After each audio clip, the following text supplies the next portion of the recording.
Number one, do not wait to try to understand yourself with money. There are people like me out there who help people understand themselves with money. And once you understand yourself, you are forever changed. Your relationship with money matters.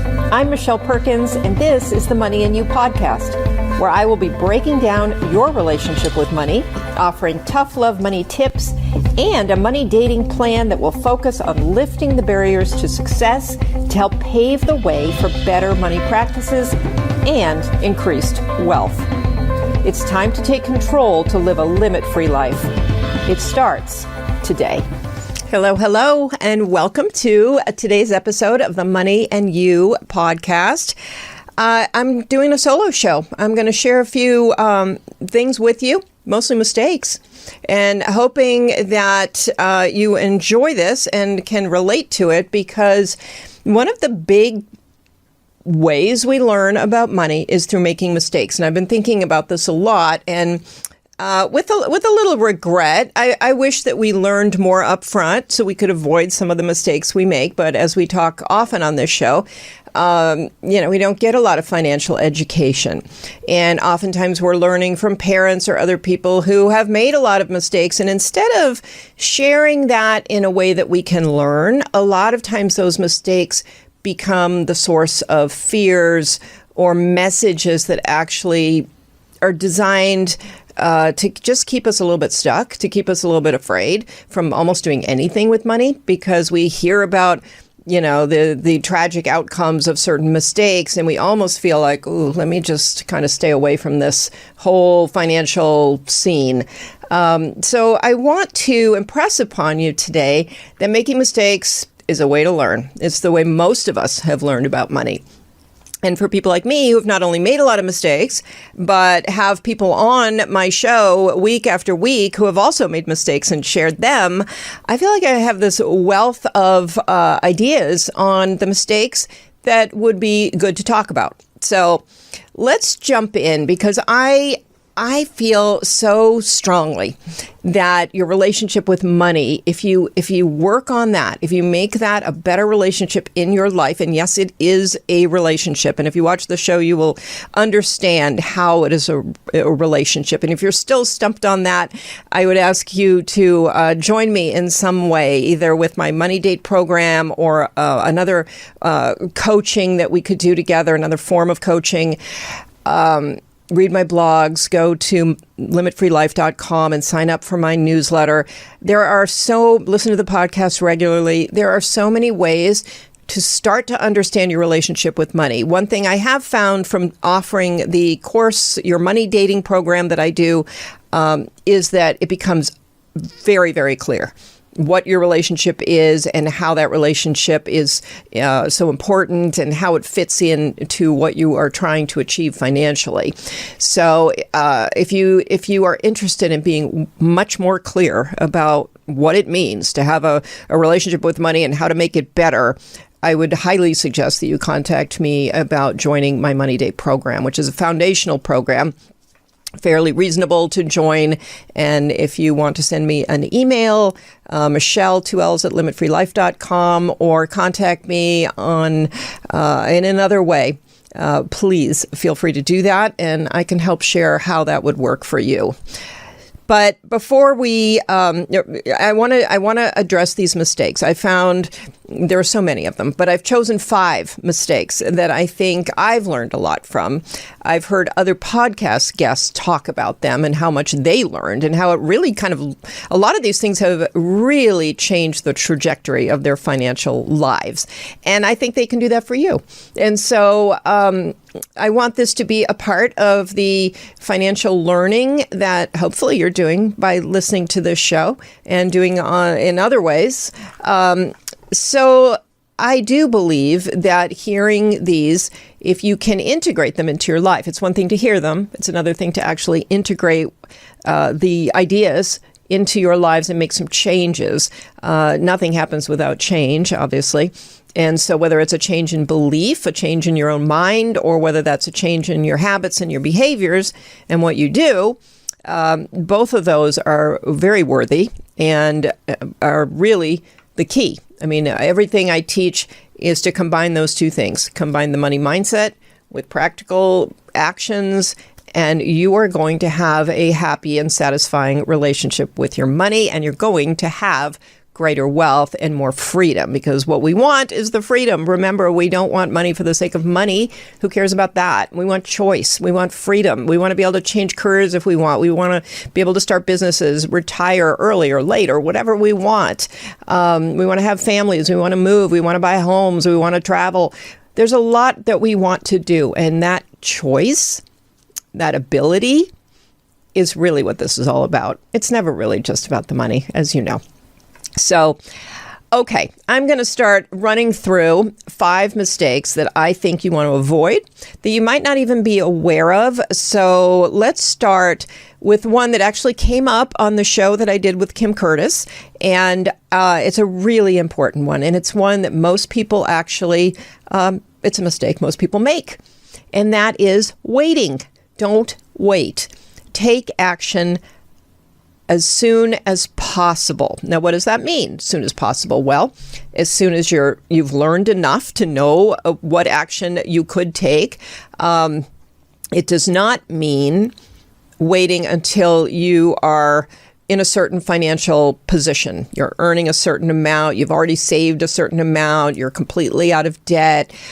Whatever it is that you are looking to do with your money, try not to wait until some magical point in the future where you feel like everything is better. That is a mistake that a lot of people make, that we all make, that I've made. And so, it doesn't mean you have to do everything right away. It just means take a step. Don't wait on something. Don't wait to start paying off that debt until you're earning more. Pay a little tiny bit. Don't wait to start investing until you have all your debt paid off. It's good to save while paying off debt. And again, sometimes those are teeny little amounts, but that's okay because you're building the habits, and habits are everything with money. And you're convincing yourself that you can do these things. If you go around saying, I just never save, I can't save, I don't have enough to save, and you shift that and you save $20 a week, you will suddenly be a saver. So you will see yourself differently. So figure out what you're waiting on. Figure out what you're telling yourself in your own mind. I'm waiting to do X until Y. How do you fill in those blanks? What are you saying to yourself? Usually we're saying some pretty weird stuff to ourselves. I could guarantee that in many cases, not in all cases.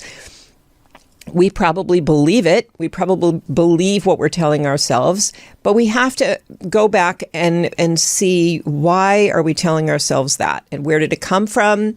Is there truth to it? Is it more of a gut feeling? Is it more logical? Where is it coming from? Because we wait because we're telling ourselves things. We wait because there are certain messages, certain self-talk that is going around and around in our minds, and it's convincing us that we need to wait. So the message here is, don't wait. Maybe adjust how you would do it, because it might not be time to start investing, $1,000 a month in the stock market. Maybe the stock market isn't where you want to be, so it's a matter of learning more about the options, talking to more people, whatever it takes in terms of getting yourself educated, comfortable. You may not be always comfortable, but a little more comfortable. That's okay. Do that if you need to, but don't do it for too long. Do it enough to get started. Think about it in terms of exercise. You might not know exactly what to do when you walk in the gym, but don't wait until you do. Just go in there and try some things. And as you learn, as you watch other people, as you see what's going on with your own body, then you can add to that. And that's exactly the same with money. Starting money is more than anything, although you could use the gym as a metaphor for that too, because the earlier you start, the better for that as well. But with money, time is a very important factor. If you can put little amounts of money away for a very long time, you can do it almost effortlessly. So don't wait. That's mistake number 1, is that people wait. Sometimes they don't even know they're waiting. They just either they haven't thought about it enough, or they don't think the wait is going to be that long. They think, I'll do this in 6 months. I've done this many times with many things. So, I don't have time right now. So in 3 months, I'll start this new project or this new way of managing my money. All of a sudden, 3 months becomes 6 months, and then it becomes 9 months, and then it's like January, and you're like, okay, New Year's resolution to actually start this thing I said I was going to start almost a year ago. So again, don't wait, and figure out, that's easy for me to say, but how do you not wait? Figure out a date.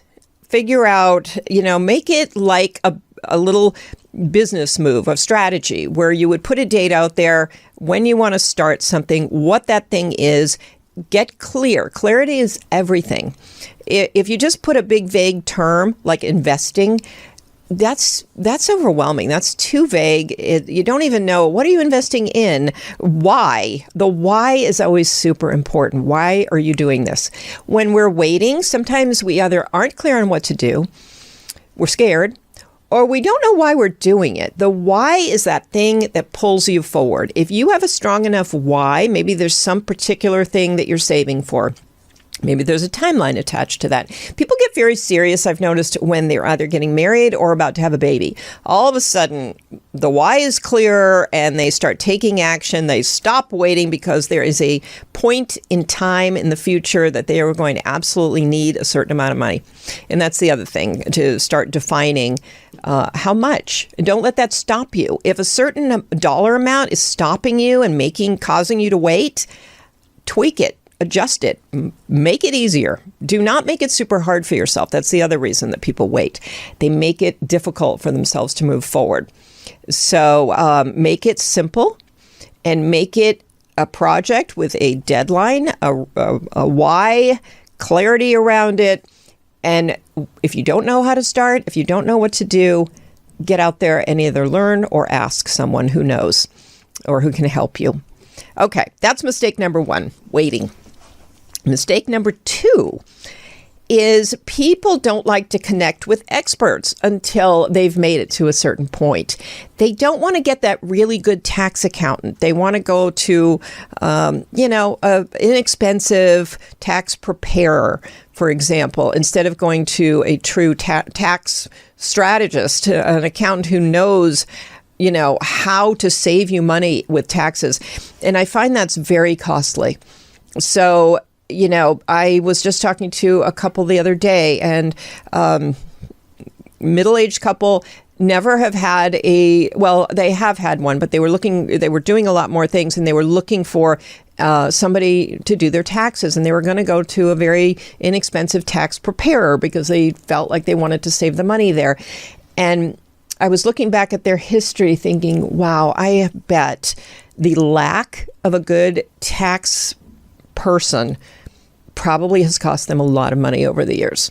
And so while it is, more expensive to go with somebody who might have some great ideas for how to structure things in your life, it's an investment. And that's the point here, is a lot of times we don't connect with financial advisors, tax accountants, estate planners, a lot of people who could really, really help us because we just, we feel like it's too expensive. But this is not an expense. This is an investment. This is an investment on, frankly, your financial future.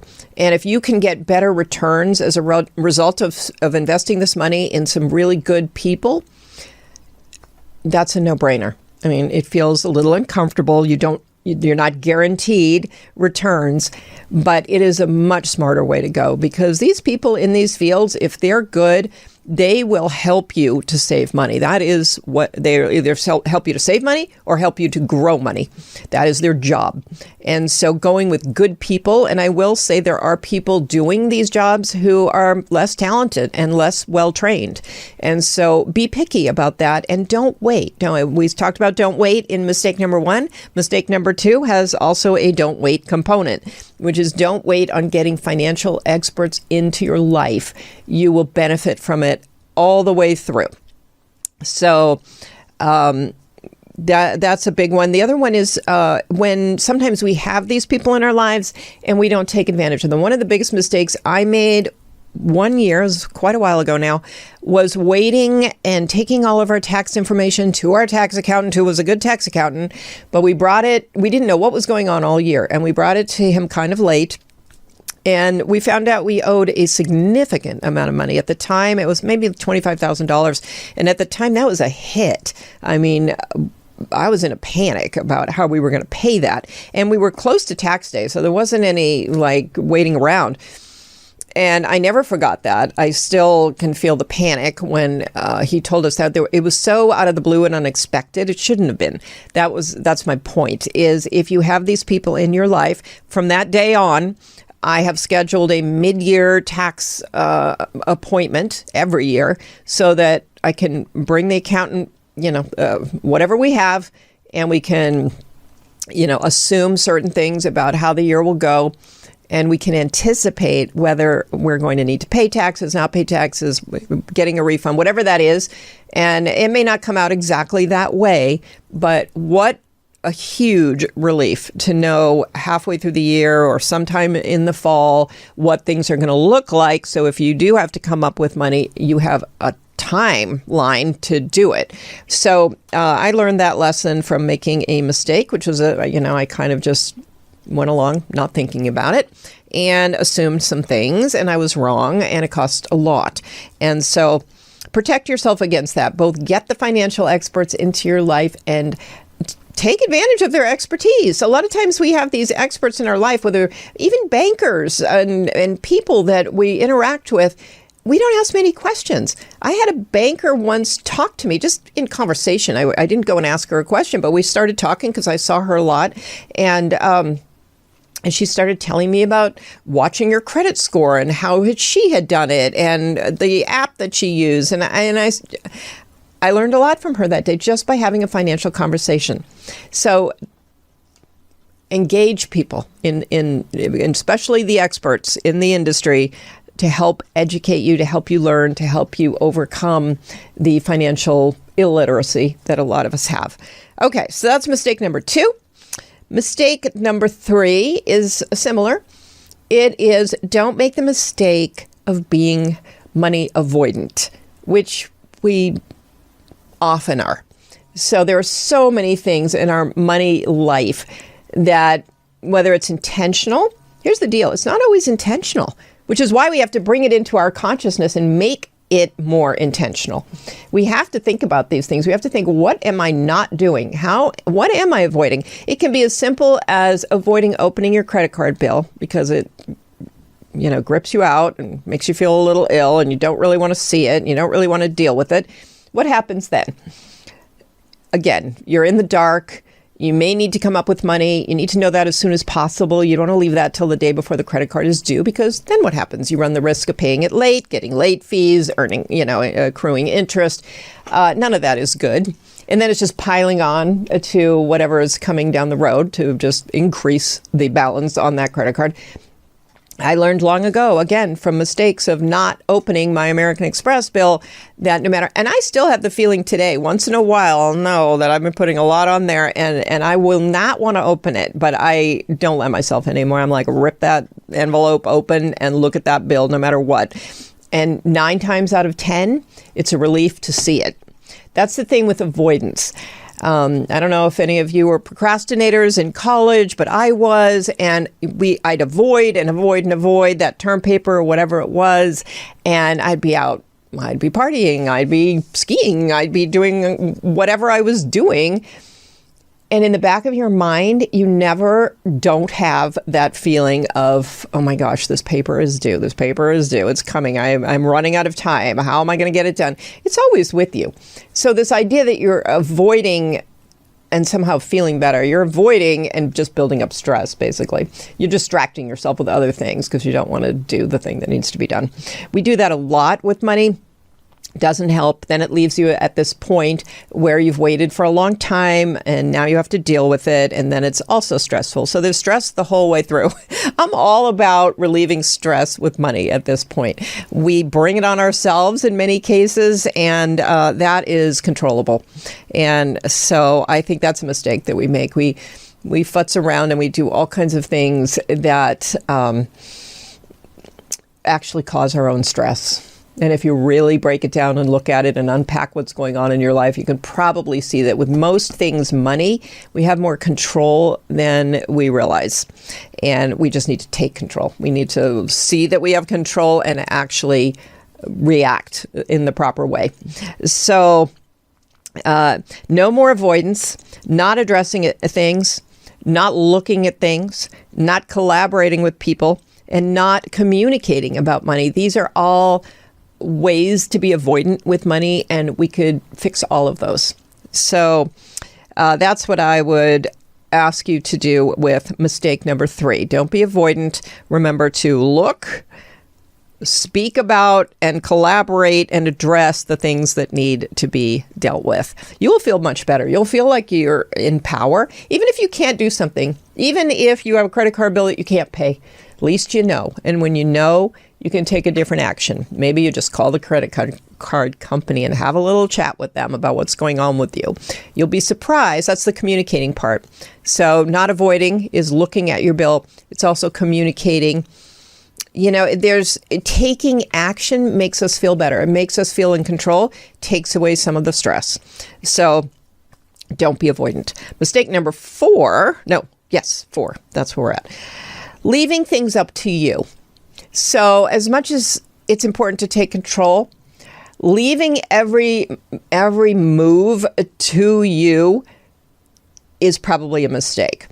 If you want to make payments on your credit card in a timely manner and you just leave that up to you, maybe you put it in your calendar, maybe you just say, you know, I just know the due date, I just need to make sure I pay it on time.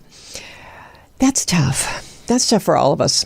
And we live in a world where everything can be automated. So automate that. Automate your payments. Take it out of your own hands. Retirement savings, absolutely automate. You will be shocked at any age. When you automate these payments, they slip right out of your paycheck. They go right into your account with whatever, you know, you have for retirement. You will stop noticing it after no time. In 2 months, you will stop even knowing it's happening. It'll be somewhere in the background. It's just happening, and you'll get your statements and you'll see that it's happening, but it will not bother you. It will not be something where every month, if you leave it to yourself, every month that date's going to come, you're going to think about, you know, how big that number is and how what's not going to get paid if you move that money into retirement. It's a whole mind game that you're going to go through, and you magically, miraculously can just automate it, and none of that will go on. None of that thinking will happen. None of that, you know, round and around about how can I actually do this. It'll just get done. So it's really one of the most, I think, amazing, special things that we can engage in today is not leaving things up to you to do. Anything that can be automated, automate it. Even if you know, sometimes we don't know what's going to be on a credit card, for example. A lot of loans and things, we do know what they are. We can automate those easily. The ones that fluctuate, we can still automate a certain amount of money to go toward that credit card every month. It'll be over the minimum. I mean, that's how you should set it up anyway. And it may not take care of the whole balance. You can always go in there and you know, add another payment. But at least you are successfully making the payment, not being late. Do not leave things up to yourself as much as possible. Last money mistake is really not knowing yourself well enough and how to relate to money. This is one that doesn't come up a lot, but it's very important to take some time to get to know yourself, to hear the talk in your head, to know the emotions that come up for you. If you are making some of these other mistakes, you're avoiding, you're deciding, no, I don't want to automate. I want to, you know, make sure that I take this action every month so I can see where I am. Ask yourself why. What is coming up? What is the fear? What is the, concern? What do you think could happen? What are you missing by doing this? What are the feelings? The feelings that you have around money matter. If you've ever listened to this show, you're going to know that I talk about that all the time because it's true. They drive your decisions. They tell you, your feelings inform you, and a lot of your decision making is based on unconscious emotions. So once you know that, you can realize, you can understand the importance of getting to know yourself, because some of this is helpful. Some of it was originally designed to help us, save ourselves and when we were in caveman times and lions could eat us. So a lot of it doesn't apply anymore. It's just fear based on the survival part of stemming from the survival part of your brain. So if you aren't actually in, some kind of disastrous situation, it's really important to understand your beliefs, your emotions, and your thoughts around money. And the best way to do this, I learned this from a therapist many, many years ago, not actually around money, but it applies to relationship. It was about other relationships. And I wanted to fix that relationship. And I went into her and she said, we're not doing that right now. And you can complain about it, whatever, but we're going to stop. We're not going to fix that relationship in this moment. We are going to have you observe yourself. So kind of fly above your head and watch yourself and observe how you feel, how you act, what makes you sad, what makes you angry, what makes you worried, what makes you happy. And just pay attention. Become a lab rat in your own little experiment of studying yourself and see how you do. What happens? What comes up that makes you feel like this? And what comes up that makes you feel like that? So honestly, it was one of the best experiences I've ever had because I didn't know myself that well. I didn't know that, when this happens, I get these feelings. And, we need to control our own feelings sometimes. We can't just rely on other people to take care of that. And that goes for money. So, and then we can make better money decisions. So knowing yourself is crucial. It's where so many people go wrong. It's why I do this show, because people don't realize. They just think they can, pick up a financial how-to book and start implementing. And why does that not work for most people? Because their feelings pop up and show up and their ideas come into their minds and they make a different decision. So, or they're following along and something comes up and they change course or they stop doing what they need to do. And it's not based on their intellectual mind telling them you don't need to do this anymore. It's based on their gut, their heart, their feelings telling them this is scary, I need to stop. Or, this isn't working for me, it works for other people. Whatever weird messages you have in your head, and we all have them. That's what's coming into play. So know yourself so that when things come up, you can say, that's the thing that always comes up when I do X, Y, and Z. How do you feel when you overspend? How do you feel when you're upset and you go and you just shop to feel better? How do you feel when you incur more debt? How do you feel when you take a job and you didn't negotiate the salary? What is coming up for you? And what are the feelings? What are the reasons? Why did you not? What were the fears? Again, it all comes back to feelings all the time. So anyway, mistake number 5 is not knowing yourself well enough. And don't wait on that. We talked about don't wait being mistake number 1. Do not wait to try to understand yourself with money. There are people like me out there who help people understand themselves with money. And once you understand yourself, you are forever changed. If you're avoidant and you start relating weekly with your money, maybe your partner and your money, and start working on it, you are going to become non-avoidant and you're going to get to know yourself really well. But first you have to know that you're avoidant. We don't even know that we're avoiding things.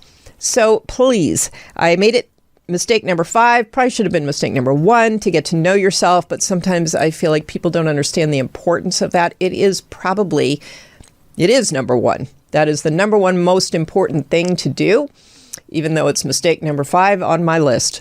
So take those 5 mistakes that you may be making, maybe not, but they could come up at some point, and just think about that for a little bit and at least take one of them and start working on that as soon as possible. The more we actually do with our money, the more attention we pay to it, the more time we spend with it, the more we think about it and learn about it, the more we just dip our toe in the water and try some different things. Even though we will make our own mistakes, that is the path forward to financial well-being, financial wealth, and freedom. The choice to do the things that you want to do and be the person you want to be in this world. So thanks so much for being here. Again, this is the Money and You Show. Thank you for watching or listening. And we love doing this show. I'd love to hear from you. If you have anything that you would like us to talk about, if you have any questions for me, you can reach me at michelle@limitfreelife.com. And thank you. Please leave us a review if you like the show. Share it with your friends. And we'll be back next week.